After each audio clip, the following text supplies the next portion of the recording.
Hey guys, it's Liezl Jayne. Today I wanted to share with you some more easy healthy breakfast recipes. I know you guys really appreciate it when I show you my current favorite breakfast recipes and ideas, and these are some of my favorite breakfasts. So I thought it would be selfish not to share them with you. They're pretty easy, they're healthy to make, they're healthy and they're easy to make. So that's about it. Let's just get started with the easy healthy breakfast recipes. Count how many times I said breakfast in that intro. So the first healthy breakfast idea that I'm going to be sharing with you today is this mango banana yogurt smoothie. It's very simple and easy, but also really tasty. So I've got all of my ingredients prepped here so that I can show you quickly. First, I'm adding 1 cup of frozen mango pieces to my NutriBullet.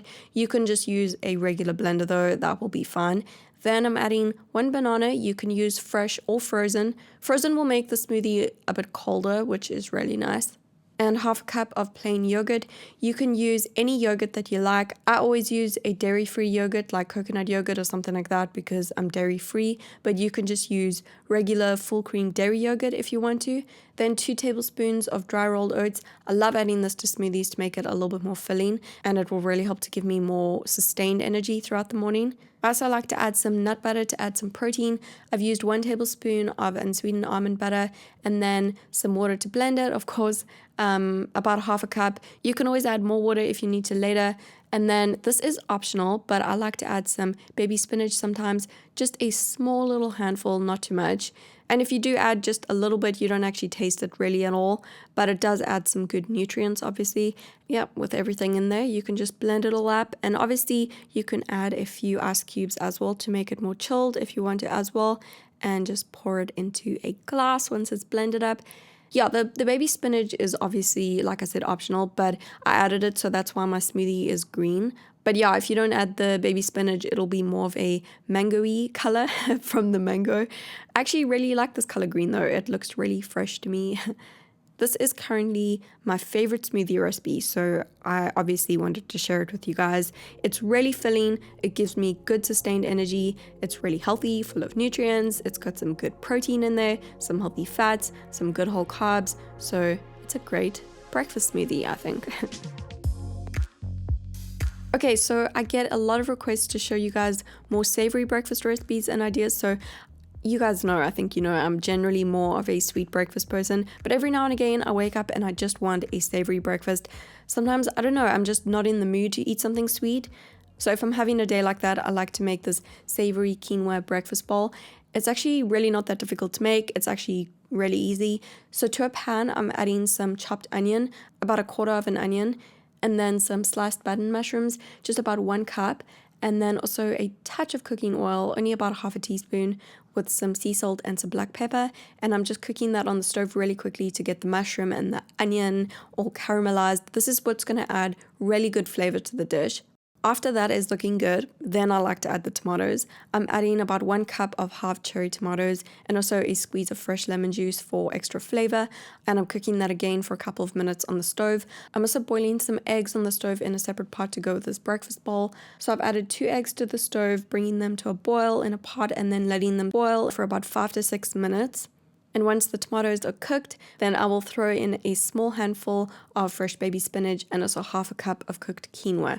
I just used pre-cooked quinoa that I had in the fridge already prepped, and I'm tossing that around just until the spinach becomes wilted and the quinoa's heated up, and then it's ready. And my eggs are ready, so I'm just peeling the shells off. And they're nicer in this dish if they're not completely hard-boiled, so I try to do about 5 to 6 minutes only. If you do like soft-boiled eggs, then you can also do that, or you can just do fried eggs. Sometimes I do fried eggs instead, sunny side up. It's actually a bit quicker to do the fried eggs if you want to do that. And I also have some avocado slices here. Now it's all ready. The little quinoa mix is ready and it's looking really good, if I may say so. So I'm adding that to a bowl with my eggs that I've halved and also a few little avocado slices. Sometimes I add the avocado and sometimes I don't, but it's really nice if I do have it that day. And just a little bit of sea salt and black pepper over the eggs and over the avocado, and it's ready. And yeah, that's one of my favorite healthy breakfast recipes for when I'm feeling for something a little bit more savory. I know it looks super fancy, but it's actually quite simple to make and it's really good. yeah, I really like this when I'm just in a savory kind of mood.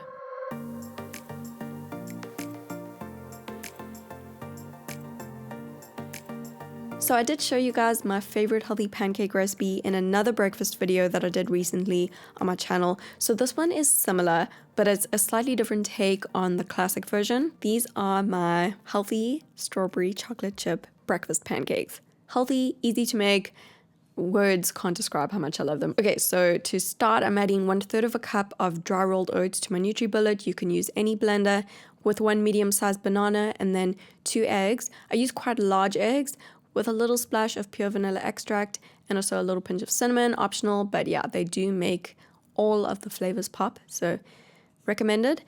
And you can blend it all up, and once the mixture is blended up, I'm adding 1/2 cup of strawberry pieces that I've chopped up into little pieces, and then also about 1 tablespoon of chopped dark chocolate. This will make the chocolate chips. Just mix it all into the pancake batter and you're ready to go. I just used this 100% unsweetened dark chocolate that I chopped up into little pieces. You can also use dark chocolate chips, or you can use dark baking chocolate and chop it up.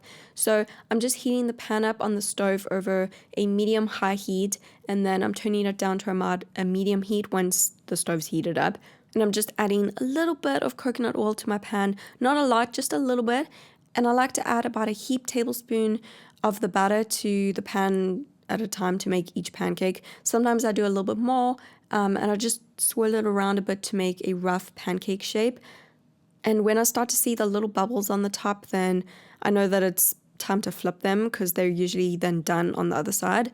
And if the chocolate messes a little bit on the sides of the pan, then I like to clean that up with a napkin quickly so that it doesn't burn on the pan. It doesn't happen all the time, but every now and again the chocolate just kind of, I don't know, spills over on the pan, so I just wipe that up. And then after a minute or two on the second side, they're usually done. So I just keep doing the same thing over and over again until the pancake batter is all used up. I feel like the pancakes get better as you go. I don't know why that's a thing with pancakes. The first ones are never like the best ones. I don't know why, but they just always get better and better as they go. Not just these pancakes, all pancakes. It's like a pancake thing.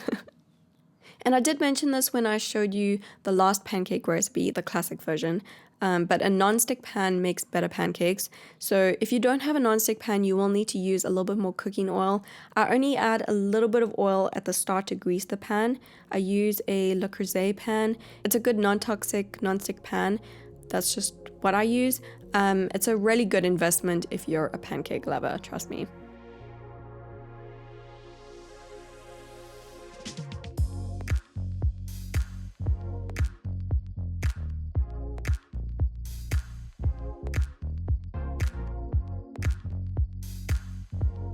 And when all of the pancakes are ready, I like to drizzle them with some nut butter. My favorite is unsweetened macadamia nut butter or unsweetened peanut butter. I just think they go really well with pancakes.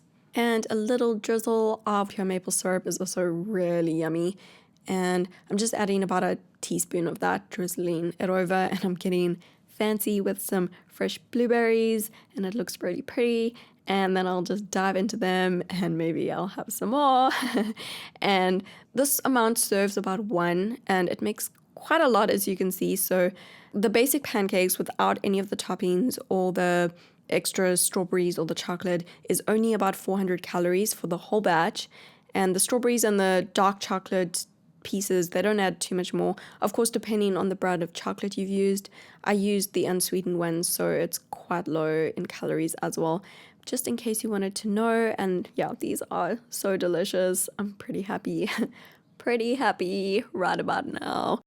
I'm also going to put all of these breakfast recipes over on my blog for you with a basic calorie guideline, just in case you wanted to know and check that out. So I will also link that below in the description box below for you. Thank you so much for watching this video. I really hope that you enjoyed it. I hope that you enjoyed seeing all of the easy healthy breakfast recipes that are my current favorites. And let me know which one is your favorite, and let me know if you're going to try any of them in the comments below. And that's about it. Make sure you give it a thumbs up if you did enjoy it, and subscribe to my channel for more videos, and I will see you again very soon.